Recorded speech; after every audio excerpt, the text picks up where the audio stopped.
Ever been told you can't have ADHD and be a lawyer? Be any profession that requires a degree? Well, here's another person that proves the opposite.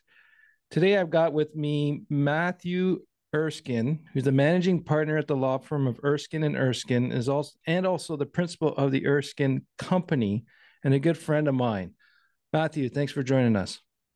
Thanks, Andre. Am privileged to be on your podcast. Well, thank you very much. I appreciate you making the time as well.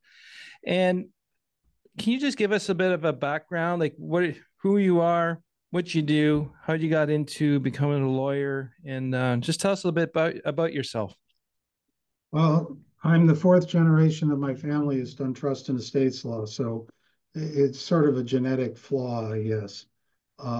We do planning for people who, and their families who own interesting things, businesses, art collections, coin collections, real estate, things of that nature, things that are a little bit out of the ordinary. We also act as private trustee and trust protector on occasion. Um, we're, doing succession planning, but we're also doing, some business planning for clients when the occasion arises. Right. And you've been at this how long? Let's see, 1987, so what, 30 some years? Wrong person to ask. I'm an engineer. I need a calculator to do math. I can't do that in my head. I was a medieval historian. I can do it if it's in X's and ones, but that's it. So you're diagnosed with ADHD as well. We know each other through the Shank Minds group. Yep. So it's no secret you're a fellow ADHDer. Can you give me what's one of your biggest entrepreneurial success that you've had? The biggest entrepreneurial success was I had a business consultant introduce me to two brothers who owned a wholesale chemicals manufacturing company, and I was able to successfully, help negotiate the acquisition of a competitor and then later the sale of the company. And it was, doing some scenario planning so that they were ready to be able to take a different path when the situation came up. On the acquisition, they were going to be going getting private equity money, and they told the sellers what they were doing, and the sellers said, "We're not going to sell it to you because it costs too much." And I had set out a plan that said, "Well, if they say that, ask them if they'll take back paper on the sale." And so they said, "Will you take back a note on the sale?" And they said, "Well, yes, we'll be happy to." And he said, "Will you take it back and we won't pay you anything for 5 years while we pay down the bank?" And they said, "Well, yeah, we'll do that." And and afterwards, the M&A attorney said, well, why did you come up with that? And I said, because people who own their own business, who are owner managers, love their business. They love the business, they love the product, they love the people, they love the community that they're in. These people are driving around in a 10-year-old Chevy and they've got $100 million company. They don't care about money as much as they care about the company surviving. Right. You can give them an opportunity to have the company survive, they'll be willing to play ball. So how did you come up with that conclusion? It's basically scenario planning, which is you take a look at what the possible situations are, which one of which is that you don't do anything different than you are doing. The other is that you take over the world, and then you usually do a couple in between, and you sit down and say, okay, if for this happened, what's needed to be able to execute on one of these plans, and is there a situation where we could actually get what we need to be able to do the plan? So in this case, I said, well, one option we could have is that they fund our acquisition of their company. And in order for us to do it, is they have to agree to take back paper. So in that scenario, I said, be ready. Can you just define what you mean by paper? I'm not Oh, familiar well, with that term. paper is like a promissory note or Okay. preferred stock or Like an anything IOU. anything that's not equity in the company. Okay, gotcha. So what you're trying to do there is you're trying to fix the price, right? So if they sell it to you for $100 and you grow it to being $500, you don't want to have their share growing as well. Oh, so you locked in the value at the time of purchase, no Right. matter. Okay, gotcha.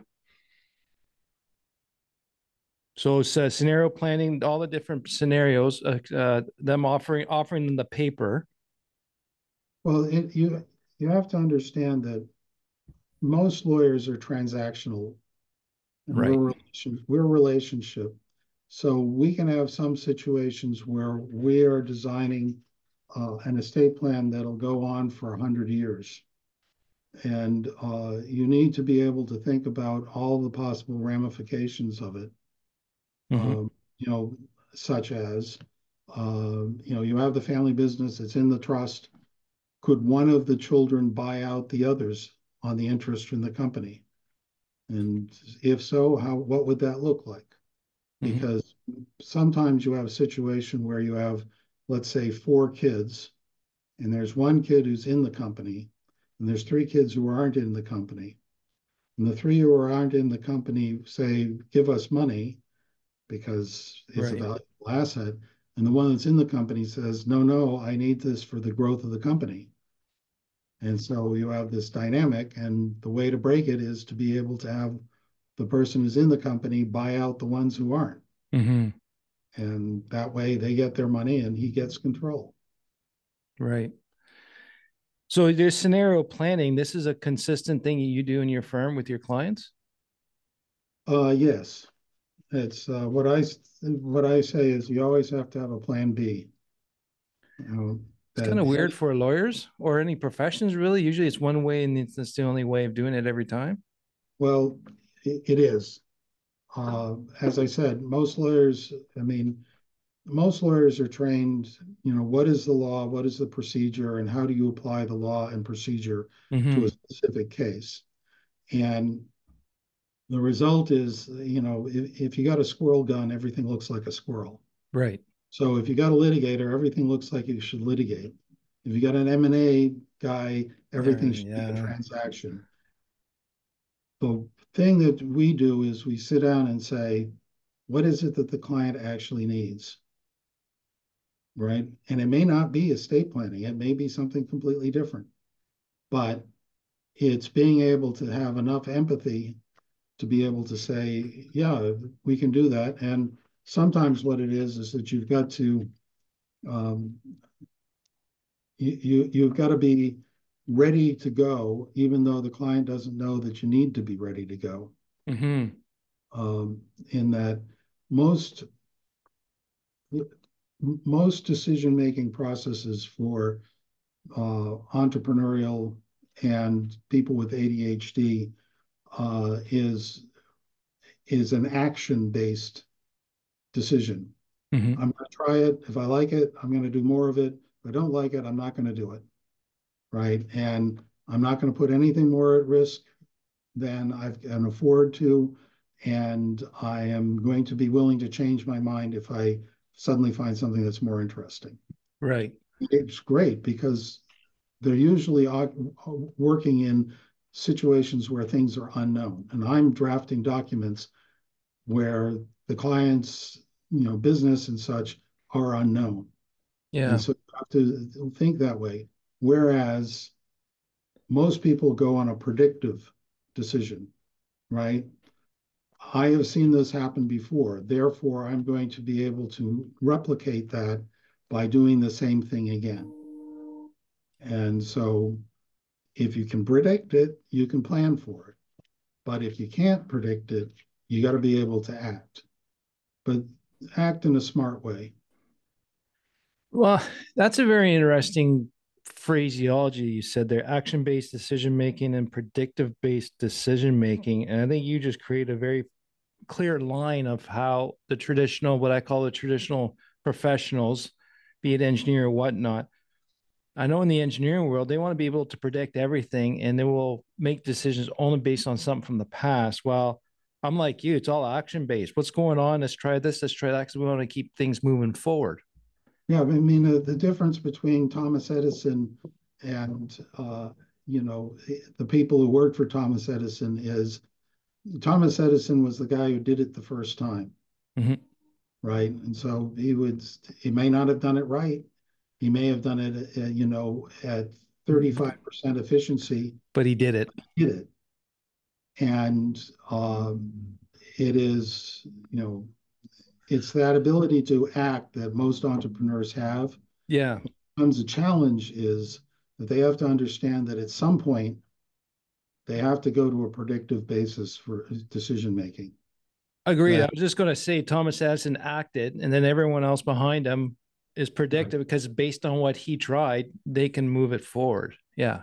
Yeah, and when we're doing succession planning, one of the things I point out to people is I said, there's a difference in your style of managing the company and if you hired somebody who was a professional manager. Correct. Because you could be wearing, a ripped T-shirt and a pair of cut-off jeans and go down to the floor, the factory floor, and you say, do this, and whoever it is going to do that because not only are you the boss, but you're the owner. And there's no higher appeals court on the decision than you. But if you hire somebody, right, and they go down and they don't look like they're the boss, the staff are going to say, well, I can ignore this guy because I could always call up, Yeah. Joe, the owner, and say, this guy's an idiot. So Mm-hmm. you have to give him enough authority. You have to make sure that he's got that authority and you respect it to be able to have a professional manager manage things because they've got to be, their authority comes from their title and how much respect people give them. Right. Very good insight. And I like what you were saying earlier, and I think the entrepreneur is listening is you can't have all action-based decision makers run a company or be a company full of action makers because you need the predictive decision makers as well. You need a balance. You're going to get, I mean, when you've got nothing at risk, then you can just take action, right? But as soon as you've got something that is going to be at risk, then you have to take a look. Is this situation predictable? Right? Correct. And that's what I mean. Like, as a startup, yeah, we need the action base, but once we start growing the company, you're going to need a predictive type of team members to do that. Yeah, and then you can plan for more than till the end of the week. Right. Uh, Well, that's someone else's problem. I don't like predictive stuff. well, that's why you hire the professional manager. Exactly. That's what I was trying to get at is, balance out, my weakness is not working on predictive stuff. That's boring. On more action, but we can't surround ourselves with more me's because we need, in the end, the customer wants their project. I'll never get it done because I keep jumping around on too many different things. Yeah, and when somebody's doing an estate plan for somebody, I actually delegate uh, doing the first draft of some of the documents Mm-hmm. because it's a technical thing. Right. And I have the prototype of the document and I say, fill it out this way, but I don't have to fill out each one of them. Right. And I can predict fairly certainly that they'll come back to me with a question. What about this? What about that? Fine. But 85% of the work has already been done and we're off and running. And is that if I done 85% done because of your structure before or because someone else is doing 85% of the prep work? 85% is the fact that we have done it sufficiently often that we can predict what will work. Right. Gotcha. So all that experience and observing from the past. Yeah. And, an estate plan that works for one person doesn't work for another. Well, that's a weird thing coming from a lawyer. I thought it was everything's the same. No, Everything's identical. story that my father always told was the fact that my great grandmother, when she died, had no will, Mm-hmm. even though she was married to a lawyer, her son in law was a lawyer, and her grandson was a lawyer. Why? Because she knew that under the laws of intestacy, the assets were going to go to exactly where she wanted them to go. So she didn't have a will, which is fine. Then again, there are people who don't want things to go according to intestacy, and then they need a will. Right. So Do you need a will is one of the questions, rather than you must have a will. Yeah. Yeah. The lawyer world and the engineering world is not much different. So, what has been your biggest ADHD challenge as an entrepreneur? My biggest challenge is the squirrel phenomenon, in that I'll get a call from somebody. I mean, I got a telephone call from somebody who once read an article that I wrote about purpose trusts. And he said, well, I want to find out about it. And there goes 3 hours Yeah. where I am, gone down the rabbit hole, and I've done it. It's useful because I now have done more research on purpose trusts than I had before, but they weren't even clients. It's like, Right. I can't charge anybody for it. So that sometimes is the problem. And how did you overcome that? The way that I overcome it is I tend to do time management. In other words, I'll sit down at the beginning of the week and I'll say, I've got, you know, 3 things I want to do on Tuesday. So I'm going to block off an hour to do this, an hour to do that, an hour to do this third thing. And then I am religious about, I am going to focus on this. I'm going to turn my phone off. I am not going to look at my email. I am just going to be focusing on this. And as a friend of mine used to say, when he had 8 kids, and whenever he and his wife went out to dinner, he would always say, "Don't call us unless there's blood." And Yeah. so I say, unless there's blood, don't open the door because I'm working on something. Yeah. It's Um, kind of like when I say when I'm on holidays, I tell the team, it says, the only reason you'll call me or I'm going to answer is because someone died. Other than that, you guys can figure it out because I'm concentrating on relaxing. Yeah, well, if you figure out, I think I'd probably say if somebody's dying, because if somebody's already dead, there's not much you can do about it.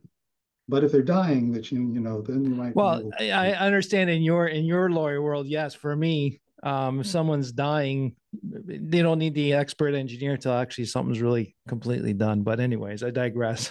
No, no. Well, there's another real fascinating thing is, how about digressions? And what I have found is, when I talk to an entrepreneur about their estate plan, I can talk to them for an hour and a half, 2 hours. Yeah. The really important thing that they want to tell you, they'll say in the last 2 minutes of the conference. Yeah, that makes sense. I see that. All of a sudden pop up with, oh yeah, and I've got a kid who's got autism that I want to, protect them. And you're like, oh, okay, let's sit back down again Yeah. and find out about this thing, because, you know, people sort of edge up on, difficult conversations. They don't want to just dive right in and say, Yeah. no, I've got all these disasters. Can you please help me? Well, they also want to build up trust factor with you too, probably at the same time. That is true. Yeah. Yes. I mean, as I said, we're more of a relationship. I mean, having ADHD, and I also am dyslexic, so I can misspell words faster than anybody. Mm-hmm. Um, you understand where people are coming from better, Yeah. and why is there, procrastination on getting something done. Yeah. I think like we were talking about earlier, like most lawyers and even engineers are transactional and you bring the relationship part in it. And that's, I think I'm seen as a common trait with ADHD entrepreneurs. We seem to have a more of a feeling or empathy, like you said, about more of the getting the personal side of it. And I think that really separates a lot of us because it's all about what do they actually want? Like you mentioned earlier, you got to figure out what they want, but it's not necessarily what they or what they need, not what they want. Like I was having a chat with my junior today. He was, I always ask them when they go talk to a client, what did they ask? And then at the end, what do they want or what do they need? Those are two different things. Yep. So, And it's sometimes very difficult for people who are not very empathetic mm-hmm. be able to understand what somebody's trying to tell them they need. Yeah, especially when you got a transactional mindset as Yeah. well. Um, and it's interesting because when you get involved with like negotiations with an investment banker or something Hmm. like that, I always feel that investment bankers, whenever you shake their hand, they're looking over your shoulder for their next client. Yeah. Uh, and, there's times when you just got to say, should you really do this transaction? Let's stop here for a minute and find out whether or not it's what you need to do. And the investment bankers are like, they're already spent their commission. So Yeah. Just man, this is a good conversation. We need to wrap this up soon. But the one question I do have is like, what is the one of the traditional ADHD symptoms that you have transformed into your strength as an entrepreneurial lawyer? Which I think that's also an oxymoron, entrepreneurial lawyer. well, if you work for yourself, you have to be entrepreneurial. Yeah. Uh, as I say to students from the law school I went to, who come out and say, should I be a solo practitioner? I say, think about everything you hate about working for somebody else. Working for yourself is worse because you've got all the stuff that you never thought about that you still got to do, like workman's comp insurance. I'm like, Hmm. and that's one of the things that you can use the hyper focus for, Yep. which is you get into a situation, and if you're hyper focused on it, you're going to be able to see all the things that the other people aren't going to see. Yep. Be able to say, I want to explore all of the options. What if this? What if that? How do we deal with it? And that makes it so that even if it's not a legal question, it will be something that you have to deal with in a legal context. Right. Right. So that's where hyperfocus is a real advantage. So to finish this off, Matthew, what's the one piece of advice that you have for our listeners? Well, the one piece of advice I would have for them is, although you can do planning through prediction, which is traditional planning, when things are predictable, when things aren't predictable, you just have to act. You have to be smart about how you act, but you just have to act. And that's true of that is the way that the clients are going to be thinking, and that's the way the lawyer's going to be thinking also. So if you're going to go into the profession, you have to understand that there's going to be a few times where you have no idea what the hell you're going to do, but you got to do Hmm. something because something's better than nothing. Yeah, and I think that's where a lot of people fail to understand that if you don't know, it can't be predictable. They won't just sit there and do nothing. So acting definitely is a powerful ally on that. I got a professor in law school uh, who said, when you've got something that is new, right? Nobody's ever done it before. Hmm. Um, you can be the expert because who's going to tell you that you're wrong? That's true. So there's times when being in the great unknown, you know, it's sometimes an advantage because you can say, well, I mean, we're literally making it up as we go along. Yeah, because we're acting. Matthew, Yes. where can we reach you? Where can any of the listeners reach you or find you? Well, they can look online. Uh, my website is www.erskine all spelled out.com. They can email me at m.erskine@erskineco.com, like company, because I got tired of writing out and Erskine. Yeah. I'm also on LinkedIn and Facebook, and um, I write a column for Forbes magazine on estate planning. So, Okay. That's uh, awesome. You're all over the place. yeah, Nice. it I try to write articles because if you're going to teach somebody, then you have to learn it. Yes, exactly. Something new comes down the road, and I'm going to write an article about it. I got to know what the hell it is. Yeah. And more often than not, that um, uh, new thing is going to come up for your clients. Like in the United States right now, we have the Corporate Transparency Act. Mm-hmm. Nobody knows how it's going to work, Right. but You you have, acted. yeah, I got to be able to have my clients protected. So you acted and write the article. Then now you're the expert.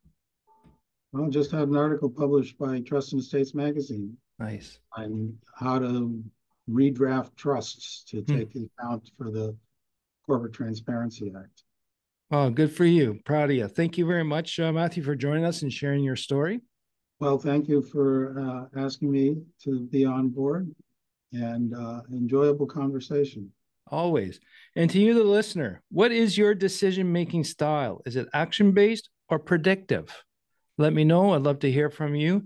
Andre at tacticalbts.com. And Matthew, again, thanks again. You're welcome. And to you, the listener, thanks for learning with me. Take care.